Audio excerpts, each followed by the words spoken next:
If you remember my playthrough of Speed Dreams, I was commenting that their version of Monza, which they call Forza, has extremely poor frame rates, even though it's based on the version of Monza from TORCS, because the whole game is based on TORCS, actually.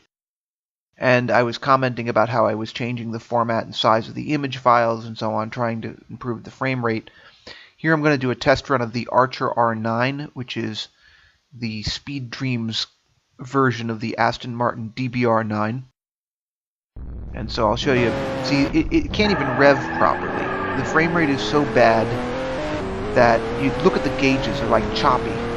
Never mind like what's going on outside the windows, you know. So this has implications not just for aesthetics but also for control, because you see the car is wobbling all over the track because each time I do a control input, I have to watch for the effect, and it just can't coordinate properly. I mean, the car, wobbles all over the place.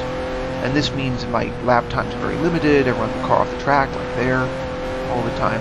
When I did the playthrough earlier, I used the BMW M3, what they call the Bavarian G3, because it was the only car stable enough to tolerate this kind of gameplay. So I'm going to do one lap here to show all the problems. So the car is doing quite well, actually, under the circumstances. I did a lot of practice for this, actually. It's part of the reason. So anyway, I have to brake for a chicane up here. This one's especially bad because the frame rate drops when you enter this chicane, and this is exactly when you need the frame rate to be high.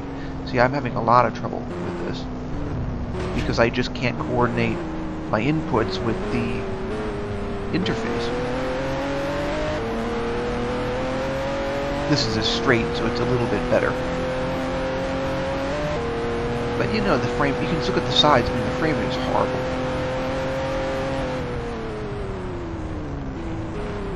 So, I attempt my 2 right turns here. Somehow I managed to get through it. And then when I have the final straight, the car drifts into the pits and I get a penalty. See that? Because I just can't control the car. It can't even drive straight. So anyway, here's this relatively simple fix you can do to get Forza or Monza to work for you. The track is in the Tracks folder in the Circuits subfolder.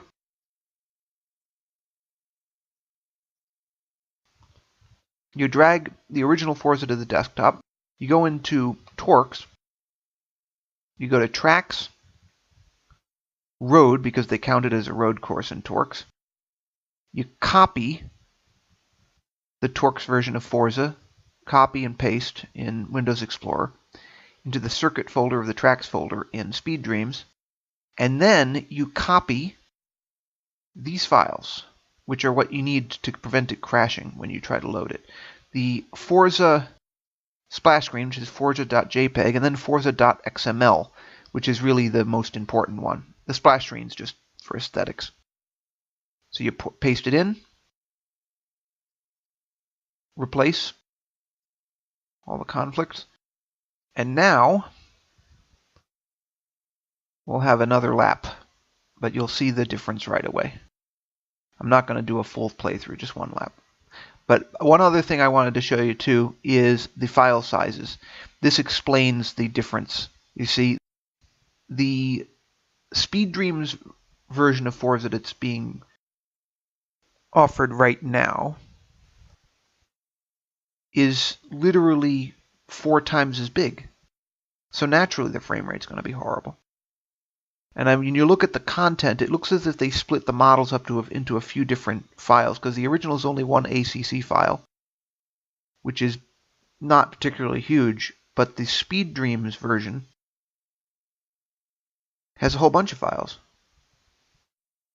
And their sizes are larger, see? Even the land has its own separate file. And it doesn't seem to work. Not properly, anyway.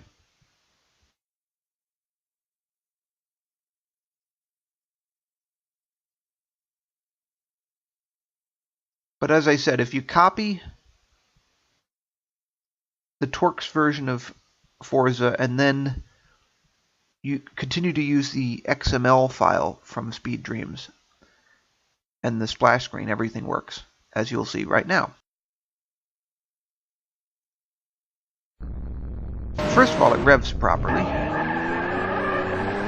Gauges more or less are fluid. And this interaction with the app is smooth enough so that I can control the car a lot better. I mean, I'm not the greatest driver. You can see that I'm not dead center in the track, and I'm not going to have very good race lines on this lap.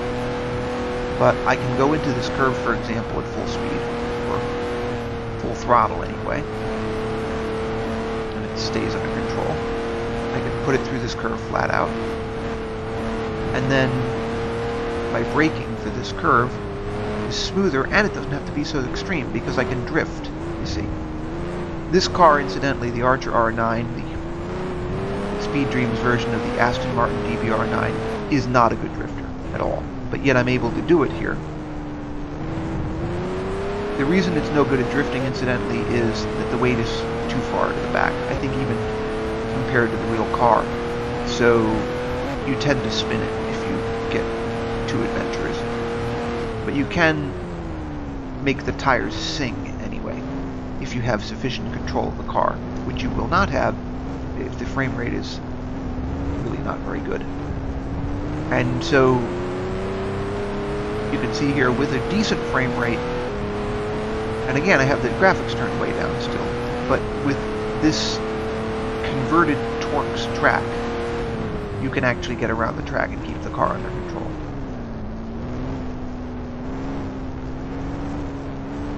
So into the home stretch here, again I will only do this one lap as a demonstration. See, I stay out of the pits, I drive in a straight line across the finish line, if you can call it that, and that's it, and it works. So in any case, thanks for watching. I might do another proper playthrough later.